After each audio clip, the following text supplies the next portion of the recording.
ઉના શહેરના ગોધરા ચોક વિસ્તારમાં છેલ્લા 45 વર્ષથી ચાલી આવતી ગણેશ સ્થાપનાની પરંપરા આ વર્ષે પણ જાળવી રાખવામાં આવી છે।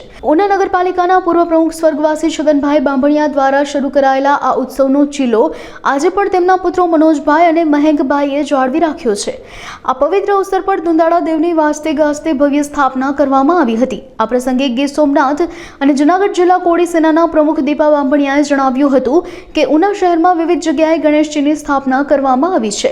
તેમણે ભગવાન ગણેશ તમામ લોકો પર આશીર્વાદ વરસાવે અને આ તહેવારની શાંતિપૂર્ણ રીતે ઉજવણી થાય। મારું નામ દીપાબેન મહેકભાઈ બાંભણિયા છે। હું કોળી સેના પ્રમુખ ગીર સોમનાથ જિલ્લા તથા જૂનાગઢ જિલ્લા છું। આશરે 45 વર્ષ ઉપરથી આ ગોંધરા ચોકમાં મારા સ્વર્ગસ્થ મારા સસરા છગનભાઈ ભગવાનભાઈ બાંભણિયા જે પૂર્વ નગરપાલિકાના પ્રમુખ હતા એ વર્ષોથી અહીંયા સ્થાપના કરતા હતા અને એમના પછી આજે અમે પણ આ કાર્ય ચાલુ રાખ્યું છે। સર્વેને એટલું જ કહે છે ગણપતિ બાપા બધા પર પોતાની કૃપા બનાવી રાખે અને શાંતિથી આપણે આ તહેવારને ઉજવીએ અને શાંતિપૂર્વક એમનું વિસર્જન પણ કરીએ એવી સર્વ બધાને મારી હાથ જોડીને નમ્ર અપીલ।